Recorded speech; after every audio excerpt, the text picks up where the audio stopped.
Welcome back to the Queens of the North podcast. I'm Gabby DePaula with Drew Jones. Week 8, halfway through the regular season. Drew, how do you feel? All right. That was such a bad loss on Sunday night, but I'm doing okay. I'm excited. We're gonna talk a lot about all of our teams today, give little hot takes, and try something new. You know what? We have high standards for our teams, and I think that's fair because they're both they're well-oiled. That's what they call them, and a well-oiled machine organization. Yep. Working organization. They're both good. They both have had head coaches that have been there for 10 plus years, and we have high standards for our teams, and I think that's fair. Anyways, Steelers lost on Sunday night. I almost called them Maryland. I watched the Maryland game this past weekend. The Ravens almost lost on Sunday day to the Browns, which was kind of funny. You were right. It ended up being close. I thought they were going to mollywop the Browns, but offense wasn't coming through. I think I said on the podcast last week for week 7, I wouldn't be surprised if the Browns won. Yeah, I wouldn't. I mean, that last fourth quarter came and everyone's like, all right, everyone in their seats. Up by 10 we have our drinks in our hand. Yeah. Do we have our anxiety snacks? Is that what we're going to do? Literally, fourth quarter came and I was like, oh, God, this does not look pretty. And it didn't. The Ravens actually won on a false start by the Browns when they were trying to go and tie the game with a field goal.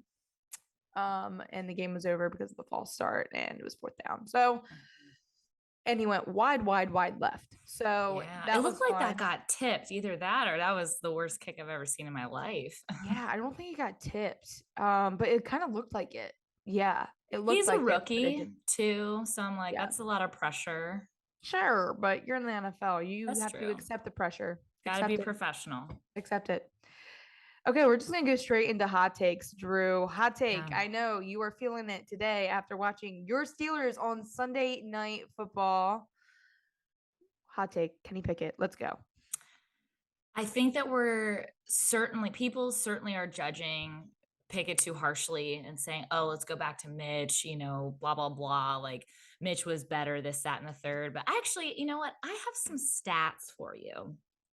Let me go ahead, pull some of these up. Okay. First 3 games of action. So Kenny Pickett so far is 771 yards, 2 touchdowns, 7 interceptions. Okay. But let's compare this to one of the greatest to ever do it, Peyton Manning.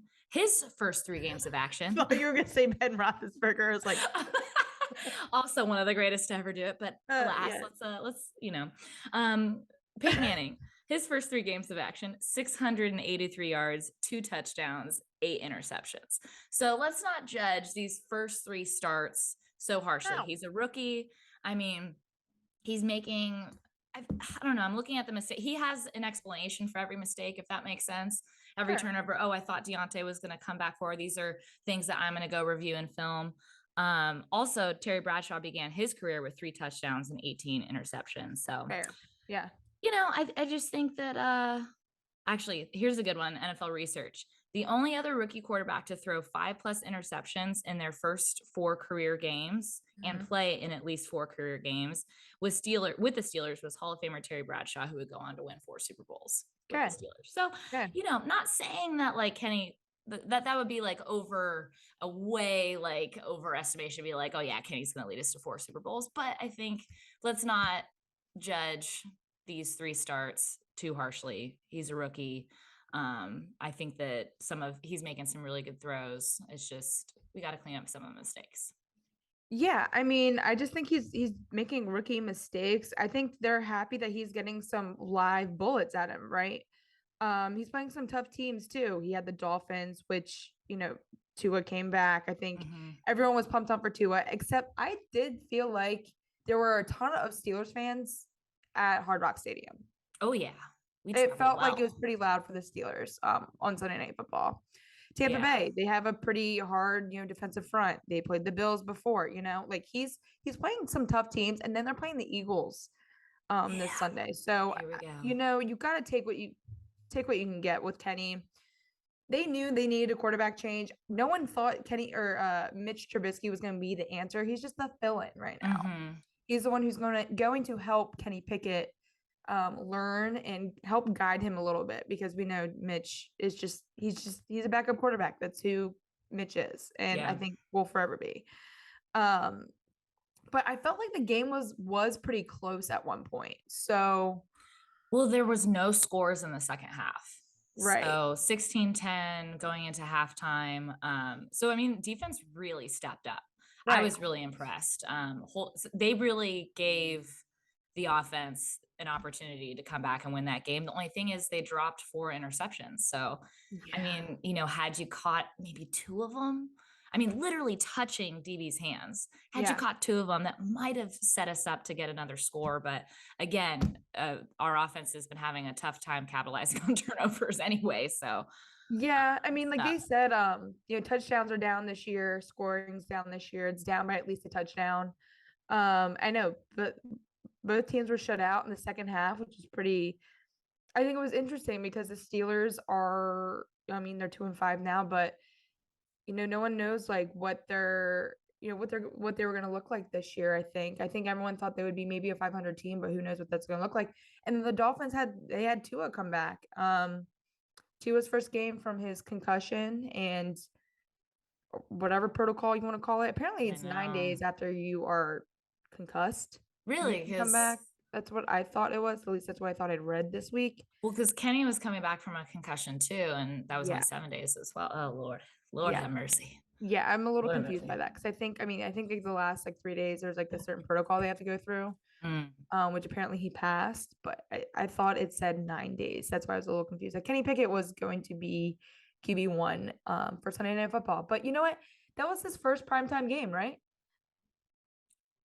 I feel like he started against the Browns.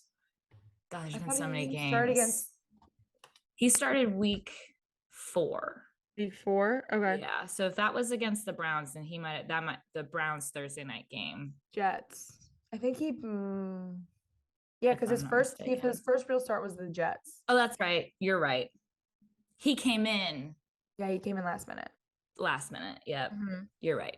Yeah, because his first real game was the Jets. So it was his first primetime game. Hey, you know what? Whatever. They kept it close. The defense kept it close, not so much Kenny. I think everyone this year, and it's not uncommon, people are dealing with a ton of offensive line issues. Oh, yeah. Steelers are dealing with it. The Ravens are kind of dealing with it, but I think they're a little more graceful than than some other teams, like the Steelers. Monday Night Football, both teams, Bears, and I'm having a brain fart. Patriots. Yeah, they both were, had some offensive line struggles playing with second and third stringers. So wait, hold up. Now that we're on this topic of the Patriots. Oh God. Real quick. Okay. Are you gonna stat me? No, but I'm gonna ask you, what was your opinion on Belichick benching Mac Jones for Bailey? Apparently it's Zappy, not Zap, for Bailey Zappi. And news to me. Okay. No. I know, right? I kind of thought that was the game plan. It sounded like Adam Schefter said that they were both planning to play. Yeah, it was interesting because obviously Mac Jones never came back in. I wasn't sure if he was on a pitch count. That was never really said either. Mm-hmm. They didn't say that Mac Jones is a go literally until last minute. So I mean, maybe they were trying to do something where they fake out the Bears defense or something. But that's also interesting because the Bears haven't had a crazy amazing season so far either. Right. But yeah, that was quite interesting. I think they've just been almost, Bailey Zappi came in and they've been riding with him. So but they've been getting lucky with him, right? They've just been getting lucky. Maybe they didn't want to push their luck. So they wanted to try Mac Jones and see what that, entailed. I mean, high ankle sprain. Mm-hmm. That's a pretty bad injury, at least to me. I think playing football, and then we saw Mac run for several plays. So, I mean, did he get benched? Is that what everyone's calling it? Benched? That's what a lot of people are saying. And then there's also some people oh, well, maybe Mac was still hurt and they just didn't say anything. I mean, it's just kind of. It's a very interesting situation. I mean, they were down 10-0 at that point. Then Bailey Zappi comes in. All of a sudden, they're up 14-13. 2 touchdowns in 2 minutes? Yeah. Yeah. Great. Loved it. I love a Right. little underdog story, a little Gillette Western was Kentucky chanting boy. for the kid, and then they got Yeah. mollywopped after that. Yeah, I know. It looks like the Bears really adjusted in the second half to Bailey Zappi. It sounded like from Adam Schefter from ESPN said that was the plan, that they were going to both quarterbacks play. But when you have that, it's different for the offensive line. Again, they're dealing with offensive line issues too, the Patriots. So I don't really agree with that. Maybe they were just, experimenting, see how that was going to go, experimenting with Mac Jones's injury. Right. I'm sure, I mean, they're paying Mac big money to play. So, they're going to see what they can get out of him. Yeah, I mean, I thought that was interesting. I thought they should have just had Bailey Zappi play, just give Mac another week. Right. That was Yeah. my intention. That's what I think I would have done if I was a coach, if I was Bill. I mean, I don't know. We don't know what's going behind closed doors. Maybe Mac's like, no, I'm good. Like, had a good, had a good week with practice and everything, and wanted to do it, wanted to play. You never know. Post game, Jacoby Myers did say that he was surprised that they took out Mac Jones, and that it was tough to see, quote unquote, as a man, to see somebody work so hard and then get treated like that. So maybe it wasn't a game plan. Who knows? But it's not like Mac was running a lot. I think also at one point they were like, we're down so much, why put Mac back in? Know? Yeah. That's kind of how I felt too. Whatever, we'll see how it goes in the next couple of weeks with Mac. I say like, why push it? Why push it? Your backup quarterback's doing well for you right now. If you're trying to make it to the playoffs, why push it? You have to play against the Jets again, the Bills again, like Dolphins. Why push it? Have Mac play in those other games. But right now, not against the Bears they just want to win a game or two, That's all they really care about. Keep some of their players happy to win a couple games. Because I'm sure all of them are trying to get out of there. Chicago. Moving on. Yeah, Chicago. I know. Poor Justin Fields. I know. Anyways, the second hot take, Lamar Jackson. 120 passing yards in the air. Usually has pretty much double that. Yep. Over double. What is going on with Lamar? What is your take on Lamar? Man, I don't know. I know you have a couple questions, but I mean, it's really confusing watching him. I wouldn't say confusing, just you can't really put I can't really say I don't know. I don't know what's going on, I know a couple of things that he's been doing since his rookie years. He doesn't throw it out of bounds. He makes his first, second, third read, thinks he has all this time, and he doesn't. I'm like, if you should go through your first, my personal opinion, you should go through your first, second, third read in a matter of milliseconds, right? If you feel the pressure coming on, run. Less than like 3 seconds, I say run. Especially the offense is designed for you to possibly run, so go for it. Well, he only went for, I mean, I looked at the box score and was incredibly surprised. Yeah. He only attempted 16 passes in the whole game. Yeah. Normally you're seeing quarterbacks at least 30 or 25, 30. Yeah. So Roethlisberger had 50. Right, exactly. It's like we're trying to get the ball. So obviously the game plan was to run the ball, but even like with running the ball, like there wasn't that much production there either. So I don't know, like I watched the highlights and I just couldn't tell if the offense was just not playing very well, or there weren't any like interceptions, you know what I mean? And there was each team. How could you? There's 16 passes in the game. Intercepts. You're trying to punch it out. You're not trying to intercept it. I think they did fumble the ball at least once, and I know the Browns fumbled the ball twice. So I mean, that's what happens when you run the ball. But it's like, was the defense really that good? Was the Browns defense really that good? Or, I don't know. I always think it's always chippy and edgy with AFC North teams, no matter what their record is. I just, I don't know. I mean, did you see Clowney? He went to sack Lamar, and I don't think he caught it. No, it wasn't. He tried to, but he knocked Lamar down like in the last second. It actually should have been roughing the passer. And Clowney came and like helped him up. Oh, really? He's like, I'm sorry. I'm sorry. And I'm like, I'm sitting there watching the game thinking, You're trying not to get called. You're trying not to get flagged. Get out of here, Clowney, because it was pretty. I thought it was pretty delayed for him to knock Lamar down because the ball was way out of his hands already. But they're playing against the Buccaneers on Thursday night. Yep. And the Bucs like to blitz. They're a lot of fun. They have a pretty intense Bucs haven't front been very too. good so far. I know they haven't, but their defense, on the other hand, with Lamar Jackson and an offense that hasn't looked great in the past couple games, that's a little questionable. I think the Ravens could lose this game too. I think they have a potential to lose this game. What surprised me most about last week out of probably almost every game is that the Carolina Panthers, who just traded away Robbie Anderson and Christian McCaffrey and have, I mean, I don't even know who their quarterback is because both Baker Mayfield and Sam Darnold are hurt, held Tom Brady to 3 points. Yeah, no touchdown for Tom. That's incredible. I mean, it's crazy that some of the stuff that is it's going rough on over there in Tampa. Oh yeah, it's rough. Oh yeah, maybe we should have kept Arians in the coaching seat. I don't know. Yeah, I don't know. So it's not the same Tom we've seen. Besides breaking tablets and yelling at his offensive line, that's pretty normal. That's pretty normal. Other than that, on the field, he just does not look. Mike Evans had a big drop in that very first drive, though, that could have put them on the board.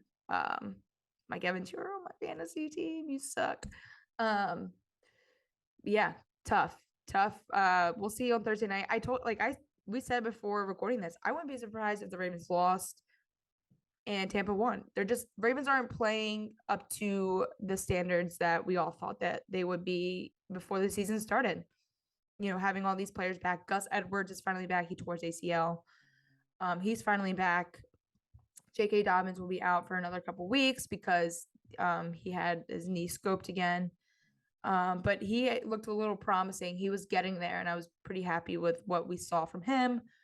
Mark Andrews really wasn't involved that much with the Browns. I don't think he even had one reception. So how could you if there was 16 passes attempted? Right.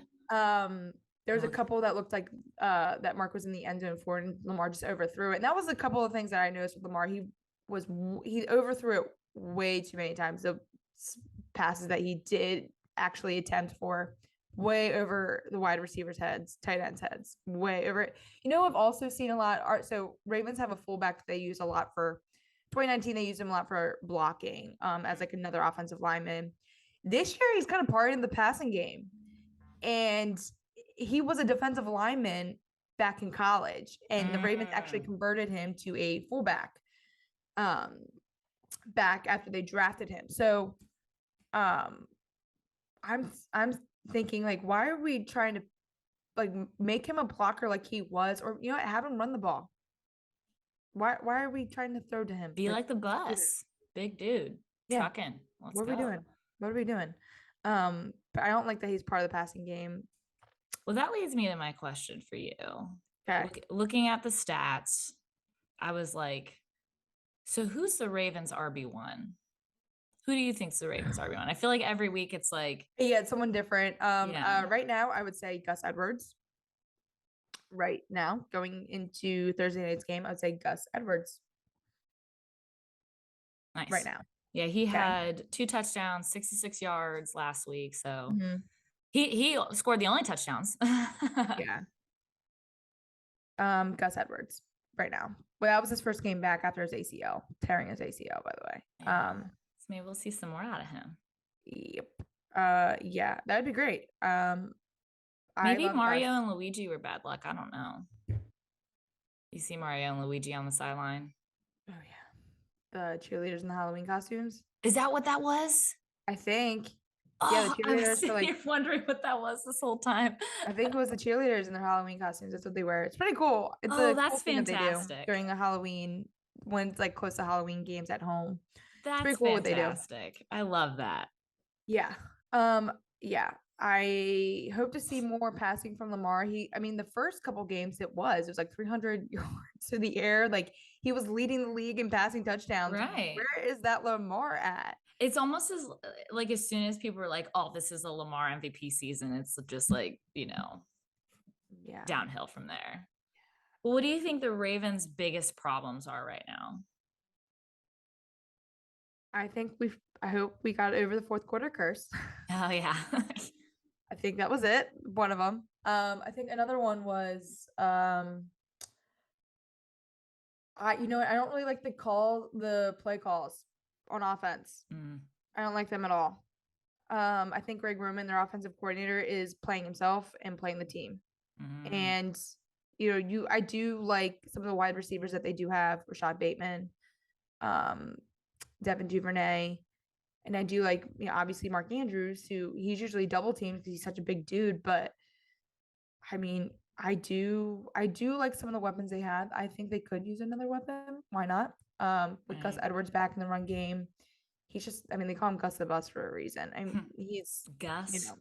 Gus the Bus. Gus Love the it. Bus. Like bench. So I think like their biggest is just their offense. It's just not gelling. It's really just not gelling. And I think Lamar is taking too much time in the pocket to pass, to do anything. He's not throwing it out of bounds. He's taking too much time to either run, throw it out of bounds, or make a play. Yeah. So that is what I think. They need us. That's what that's what it is. I haven't really been happy with the play calling. That's kind of what when I was watching the game on Sunday, I said this play calling is awful. Yeah. It's like 3rd and 3 and we're passing it outside the numbers. I'm like, what are we doing? We have Lamar Jackson. Why are we doing this on 3rd and 3? I honestly feel the same way. I'll just say it. Oh yeah. Matt Canada. I know Matt Canada. I don't think he's gonna be back next year. If he is, something's going on there. No, someone's got some skeletons in the closet. God. Yeah, I haven't really been happy with Greg Roman's play calls. Third hot take. Your favorite hot take right now? Favorite, just because I love Joe Burrow. Right. I think we've been talking about this for now 8 weeks.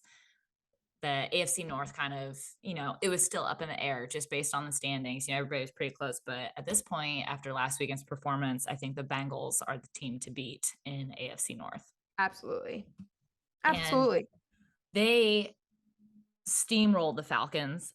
This week they play the Browns on Monday night. I can see that being a blowout.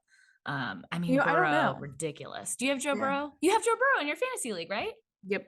Did you play him? Yep. Good for you. Yep. Happy Gab. Yep.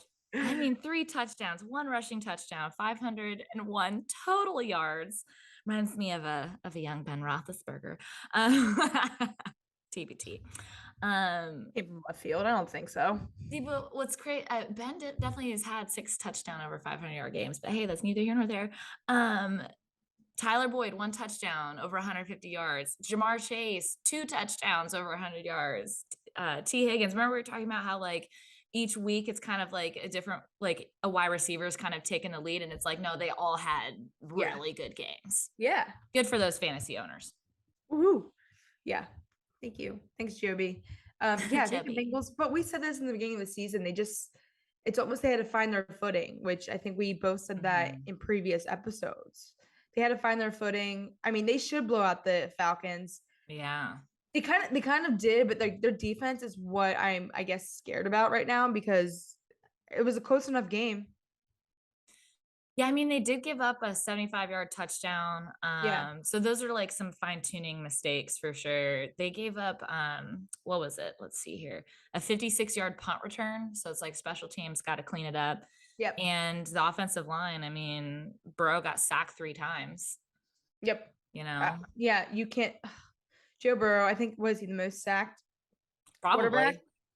He's probably one of them. Yeah. It's probably one of them. And that's how you kill your quarterback. Mm-hmm. Yeah, not happy with that. That's how people get injured. Yeah. Oh, absolutely. Absolutely. Offensive line struggles, even though they put a ton of money in it this past offseason. Still a ton of offensive line struggles. Moving on, your hot take. So Drew Jones, after the Sunday night game, she had a very, very raw reaction to the loss against the Dolphins. Look, 10-16, not that bad.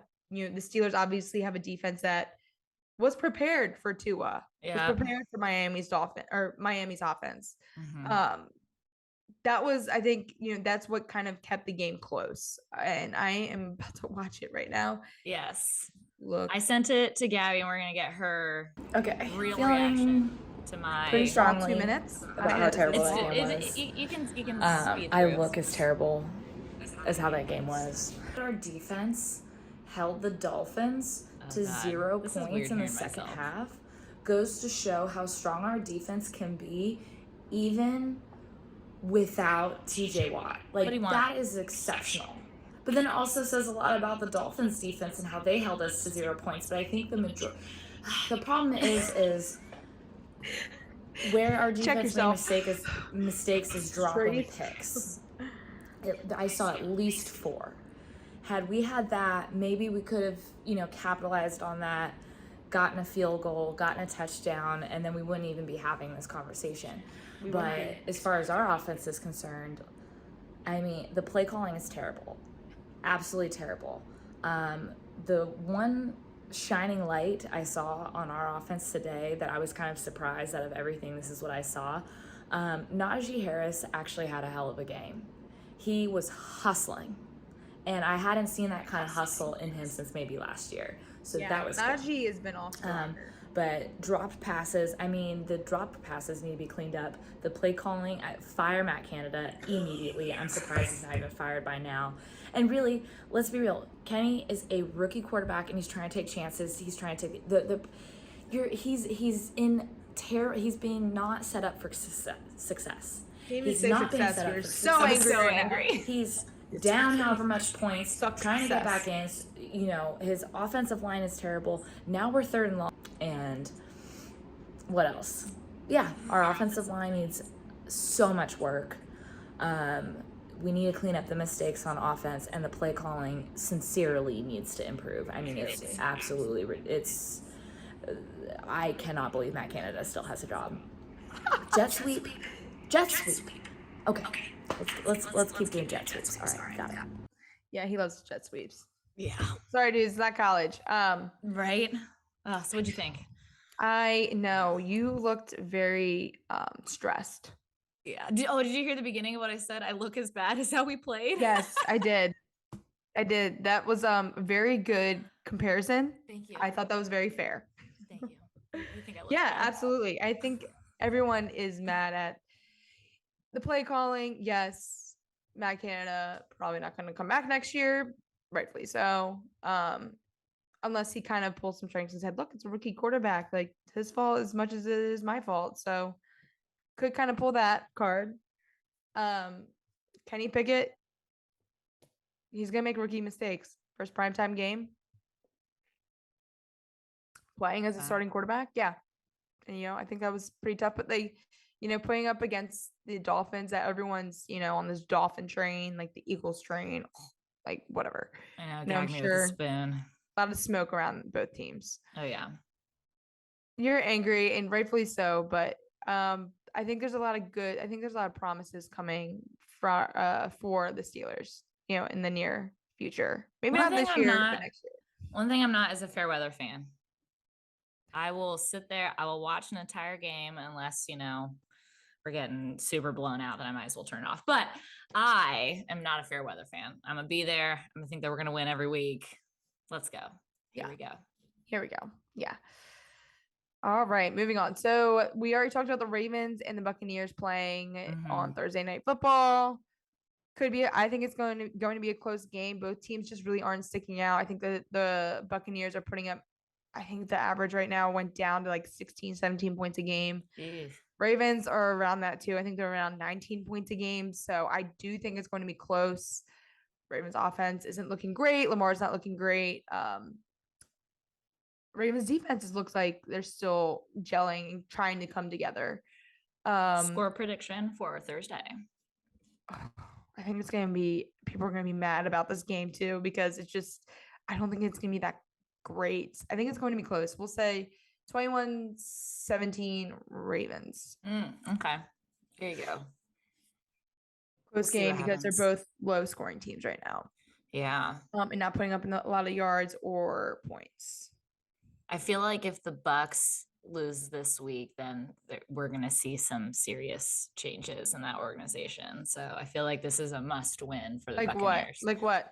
I don't know. It's just like, it's like something's got to give, you know. It's kind of like, you ever heard that saying, if you do the same thing over and over again and expect different results, you're insane. You know what I mean? Yeah, so it'd be insanity to not make some sort of change. I mean, also, like, you know, looking at like their wide receiver core, I mean, yeah, you got Godwin, you got Mike Evans, these are top wide receivers in the league, but you also have Julio, who's been hurt, you know. So when's Julio coming back? I don't know. They just have so many good players, and like Todd Bowles, he's said multiple times that he thinks that a lot of players are still like riding the coattails of the last Super Bowl that they won. Yeah. So, you know, I think there needs to be an attitude change. People think like Tom Brady, he's going to fix it all by himself. Right. And I think when you're dealing with a lot of mental issues, which I think family issues are obviously out in the public, I feel like there's something new coming out every week. I know. You can't, you know, it is going to affect him. It's going to impact him somehow. You know, his team is not gelling. You know, he came back out of retirement, whatever you want to call it, to hope to have like a winning team, a playoff team, maybe a Super Bowl team. And it's just not, you know, it's nothing. The pieces are not together right now. I don't think they haven't had their bye week yet. Maybe after the bye week, they, you know, look at themselves in the mirror and become a better team, because they do have a lot of good pieces right now. It's just not, maybe it's a play calling, you know, maybe Tom Brady needs to kind of make the play calls. Because he's done that. Maybe he needs to show up for walkthroughs. I don't know. I think it's a chemistry thing. Maybe it's a chemistry thing. And that's that could very much be it. But if they think they're gonna go, you know, to the playoffs or Super Bowl, play against maybe Philly and you know, whatever. I know some of these other NFC teams that have just been gelling and winning and putting up points on the board and doing everything right. It's just not going to work out that way. I think it's going to bite him in the butt, even though he did say in his press conference, which I was very shocked about, that he was like, yeah, I'm not even thinking about retiring. I'm like, dude. Yeah, you're saying writing is starting to come on the wall a little bit, you know, just a little bit. Your family's kind of broken up. Who knows what's true and what's not true? Yeah. Your team is not doing great. You want, and we said this last week too, you want the NFL to kick you out before, you know, you're ready, you know? You want to do it on your own terms, not on the NFL's terms. And what I mean by that is you don't want to keep losing, getting hit, getting injured, where you're like, okay, it's time for me to like hang up my cleats, hang up my helmet. You know, you want to do it on your own terms. Yeah. Which I've heard several players kind of say. So Ravens, Buccaneers, I think it's going to be a close game. It is in Tampa Bay. I love that stadium. That was like this team that I kind of followed, the second team I followed when I was younger. We had family in Tampa Bay, so that's like our second favorite team. So we went to that stadium several times. Same with the Tampa Bay Devil Rays at the time. Oh yes. And their St. Petersburg little terrible dome. Yeah, I know, but like I'm the only one that likes it because I grew up going to that game. I like the bar they have in center field. That's fun. Yeah, like it was, I don't know, maybe just like a childhood thing. I think I'm the only person ever to really say I like the dome, but I think it's just because I grew up going to the dome. So yeah, you know what I mean? It's like claustrophobic when I was there. I was like, you know, let's maybe have a retractable ceiling. It's like funny because like at home around here, there's this place called Ocean City, Maryland. It's like maybe like 5 miles long, but parts of it's like kind of like trashy. More like the more south you go, it's trashier, but like north of it, it's really nice, whatever. And a lot of like my hometown friends, we all love it. But the people that are out of state, they're like, what is this? Like, ew. You love this? I was like, yeah, I love it.